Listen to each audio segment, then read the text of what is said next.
अशी मी विनंती करते। सुरेश धस।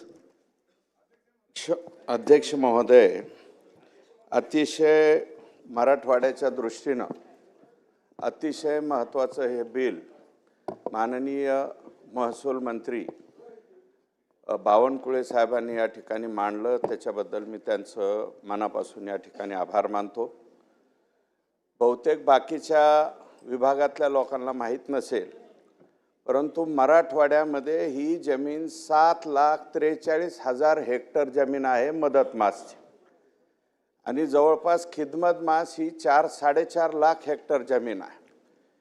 आणि हा एकटा जयंत पाटील साहेब बोलले त्या दिशेचा हा विषय नाही, हा विषय संपूर्ण मराठवाड्यातल्या 8 जिल्ह्यांचा आहे। त्याचं कारण असं आहे अध्यक्ष महोदय की मराठवाडा यशवंतराव चव्हाण साहेबांच्या नेतृत्वाखाली, साहेबांच्या म्हणण्यावरती कुठल्याही विना अट महाराष्ट्रामध्ये त्यावेळेस सामील झाला, आणि सामील झाल्याच्या नंतर 1955-56 मध्ये त्यावेळेस म्हणजे अगोदर सर विश्वेश्वरैया, मोक्षगुंडम विश्वेश्वरैया हे चीफ इंजिनियर आणि सी म्हणून ज्यावेळेस तिकडं निजामाच्या हाताखाली काम करत होते, त्यांनी त्यावेळेस कासिम रजवीची वक्रदृष्टी हिंदूंच्या देवस्थानावरती पडायला लागल्याच्या नंतर एक ऑर्डर काढली होती आणि विश्वेश्वरैयांना बोलावून घेतलं आणि याच्यामध्ये काय मार्ग काढायचा म्हणून त्यांना सांगितलं की ह्या देवस्थानाच्या जमिनी प्रोटेक्ट करा। आणि प्रोटेक्ट करत असताना त्यावेळेस मदत मास आणि खिदमत मास अशा 2 प्रकारच्या जमिनी या त्या ठिकाणी नोंद केल्या, आणि त्या नोंदीमध्ये अध्यक्ष महोदय फक्त मुस्लिम समाजाच्या जमिनी सामील नाही झाल्या, हिंदू देवस्थान जमिनीवरती सुद्धा मदत मास आणि खिदमत मास अशा प्रकारची नोंद केली गेली। आणि ही नोंद झाल्याच्या नंतर ज्या वेळेस आता 55-56ला जेवढ्या वारसदारांनी त्याच्यामध्ये नावं नोंदवली, या कायद्यामध्ये कधीही बदल झाला नाही, अमेंडमेंटच झाली नाही। ती डायरेक्ट आता ज्यावेळेस विखे पाटील साहेब या खात्याचे मंत्री झाल्याच्या नंतर मी सुधाकरराव कल्याणकर, माननीय अशोकराव चव्हाण साहेब, राणा जगजितसिंह पाटील साहेब असे 4-2 लोक याच्यामध्ये पहिल्यांदा सामील झालो। आणि याच्यामध्ये अध्यक्ष महोदय धाराशिव, आता इथं पाटील आमदार आहेत धाराशिवचे, कळम आणि धाराशिवचे, धाराशिवचं अख्खं शहर हे मदत मास जमिनीमध्ये आहे। लातूरमध्ये सुद्धा हीच परिस्थिती आहे। नांदेड वाघाळा महानगरपालिका पूर्णच्या पूर्ण मदत मास जमिनीमध्ये अध्यक्ष महोदय, आणि यांचा तर पूर्ण मतदारसंघ आहे। हे संभाजीनगरमध्ये हीच परिस्थिती आहे, जालन्यामध्ये हीच परिस्थिती आहे, बीडमध्ये हीच परिस्थिती आहे। अध्यक्ष महोदय 7,43,000 हेक्टर जमीन ही मदत मास त्या ठिकाणी होती, आणि बहुतांशी जमिनी ह्या शहराच्या शेजारी आल्या, आणि याच्या बाबतीमध्ये निर्णय घ्यावा अशा प्रकारची विनंती ही या ठिकाणी झाली। परंतु अध्यक्ष महोदय मवियाचं सरकार असताना याच्यामध्ये सर्वाधिक टार्गेट झालो मी, माझ्यावरती अध्यक्ष महोदय, माझ्या कार्यकर्त्यांच्यावरती 30 गुन्हे दाखल करण्यात आले अध्यक्ष महोदय। कुठेकडूनच गुन्हा दाखल करता येत नाही म्हणून वक्फ बोर्डाकडनं गुन्हा दाखल करण्यात आला। अध्यक्ष महोदय DYSPनी चौकशी केली, त्याच्यात माझं आणि माझ्या कुटुंबियाचं कुठं नाव आलं नाही। नंतर SCची म्हणजे ॲडिशनल कलेक्टरची, ॲडिशनल SPची चौकशी लावली, त्याच्यात काय आलं नाही। पुन्हा माननीय गृहमंत्री अनिल देशमुख साहेब असताना एक SIT नेमण्यात आली, याच्यात तरी सापडतोय का म्हणून SIT नेमली अध्यक्ष महोदय, त्या SITमध्ये कुठेही माझं, माझ्या कुटुंबियाचं नाव आलं नाही। नंतर अध्यक्ष महोदय माझ्या बाबतीमध्ये जो प्रकार वापरला गेला, कलम 17 अन्वये ACBच्या चौकशीच्या बाबतीत लोकप्रतिनिधीची चौकशी त्या विभागाने मान्यता दिल्याशिवाय होत नाही। अध्यक्ष महोदय मी महसूलचा राज्यमंत्री राहिलेला व्यक्ती आहे। अध्यक्ष महोदय माझी चौकशी षडयंत्र कोणाचं आहे ते या ठिकाणी कळेल ना। अध्यक्ष महोदय बाळासाहेब थोरात साहेबांनी माझ्या विरोधातल्या या चौकशीला परवानगी दिली नाही। अध्यक्ष महोदय याचा एक योग्य वापर माझ्या विरोधात करण्यात आला। हायकोर्टामध्ये गुन्हा दाखल करण्यात आला, केस दाखल केली. कोर्ट नवीन होतं, कोर्टाने ऑर्डर केली यांची चौकशी करा. ACBची चौकशी सुद्धा अध्यक्ष महोदय देवेंद्र फडणवीस साहेब किंवा एकनाथ शिंदे साहेबांच्या सरकारच्या कालावधीत थांबतो, या सरकारच्या कालावधीत झाली नाही. माननीय उद्धव ठाकरे साहेब या राज्याचे मुख्यमंत्री असताना त्यांचा काही संबंध नव्हता, परंतु राष्ट्रवादीच्या लोकांनी ACBची चौकशी सुद्धा लावली. अध्यक्ष महोदय, ACBची सुद्धा चौकशी झाली, ओपन इन्क्वायरी झाली. ओपन इन्क्वायरीमध्ये सुद्धा कुठेही माझं किंवा माझ्या कोणत्या याचा काहीही संबंध आला नाही, अशा प्रकारचे क्लिअर हे झालं. अध्यक्ष महोदय, जयंत पाटील जे सांगतायत ते काही लोक अहिल्यानगरच्या रोहितदादा पवारांच्या मतदारसंघामध्ये कुठंतरी स्पेशल डुकराचं मटण भेटतं, त्या ठिकाणी दारूच्या धंद्यावरती आणि डुकराचं मटण मिळतं, तिथं कुणाच्या तरी मारामाऱ्या झाल्या की लगेच दुसऱ्या दिवशी चालू करायचं. सुरेश धस यांनी हाणमार केली. अध्यक्ष महोदय, 10-15 दिवस झाले आणि 15 दिवसाच्या नंतर सुद्धा अजून कुठेही चौकशीमध्ये काही सापडत नाही. आणि उठायचं सुटायचं आणि इज्जती घ्यायच्या, अशा कोणाच्याही इज्जती घेण्याचा तुमचा संबंध नाही.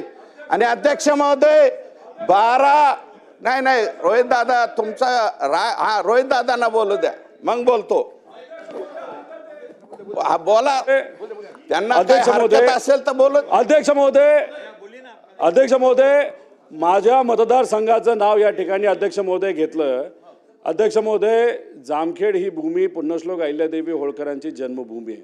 संत श्री गीते बाबांची ते कर्मभूमी आहे, संत श्री सीताराम बाबांची कर्मभूमी आहे. आणि इथं बोलत असताना धस साहेबांनी जो उल्लेख केला कुठल्या तरी मटणाचा, हा उल्लेख ते सुद्धा डुकराचं मटण, हे अयोग्य आहे.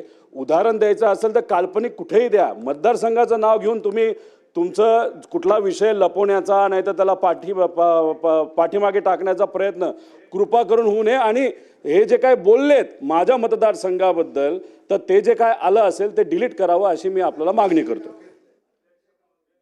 माझा तो मुद्दा नव्हता. अहिल्यादेवींचं, गोदड महाराजांचा मी सुद्धा त्या मतदारसंघामध्ये मी पण काम केलेलं आहे राष्ट्रवादीचा म्हणून. अध्यक्ष महोदय, बरं का, मला त्याच्याबद्दल म्हणायचं नाही, पण ज्या हॉटेलवरती, ठीक आहे, मी माझा शब्द परत घेतो. कोणता घेतलं ना? हा, ते भेटतं तिथं, जिथं भेटतं तिथं मारामाऱ्या झाल्या. अध्यक्ष महोदय, त्या भागामध्ये कोणता एक देव आहे आणि तिथपासून रुई 36 पर्यंत सुरेश राव विषय मर्यादित आहे. मर्यादितच बोलतोय, लवकर घ्या. हे बघा, ऐका, नाव न घेता अशा पद्धतीने वळवावळ करून जयंत पाटील साहेब जे बोलले ना, त्याच्यामुळे मी हे बोलतोय. विषय वेगळा आहे. तुम्ही अध्यक्ष महोदय, रात्री 1-1 वाजता माझ्या स्वतःच्या घरामध्ये मवियाचं सरकार असताना यांनी रात्री 1-1 वाजता DYSP PI माझ्या घरामध्ये पाठवले. विषय वेगळा आहे. अध्यक्ष महोदय, आणि 1 वाजता दरवाजा उघडून म्हणायचे आहेत का घरात, बघायला आलो. हे मवियाच्या सरकारामध्ये आम्ही अनुभवलेलं आहे. अध्यक्ष महोदय, यांनी फार चुकीच्या पद्धतीने वागणूक त्या कालावधीमध्ये दिली. कंगना राणावतचं घर पाडण्यापासून सगळ्यापर्यंत. अध्यक्ष महोदय, बिलाचा विषय थोडक्यात, हा या बिलाचा विषय बोलतो. या बिलामध्ये अध्यक्ष महोदय 7,43,000 हेक्टर जमीन मराठवाड्यातली मुक्त होणारे. अध्यक्ष महोदय, ही थोडी जमीन नाही. आणि आमचा तर आग्रह असा आहे अध्यक्ष महोदय, हिंदू देवस्थान जमिनीवरती जे मदत मासच नाही, खिदमत मास सुद्धा ही जी नोंद आहे, या नोंदीच्या बाबतीत जे मस्जिद इनाम जमीन असेल त्याच्या बाबतीत ते ठेवावं. परंतु हिंदू देवस्थानाच्या जमिनीवरचं खिदमत मास सुद्धा, कारण ह्याच्या कोणाच्या त्या काय हो भास्करराव काय म्हणताय, नाही भाषण बाहेरून ऐका, तुम्हाला अडचण वाटत असेल तर बाहेरून ऐका, तसं काय थोडक्यात सुरेश राव थोडक्यात. अध्यक्ष महोदय, मी संपवतो. तर ह्या बाबतीमध्ये 7,43,000 हेक्टर जमीन आणि जवळपास 4.5 लाख हेक्टर जमीन ही खिदमत मासमध्ये अडकलेली आहे. अध्यक्ष महोदय, या जमिनी एका कुठल्या मतदारसंघामध्ये नाहीत, एका जमिनी एका तालुक्यात नाहीत, ह्या Repeat. संपूर्ण Double, 8 double. जिल्ह्यामध्ये Double, double repeat.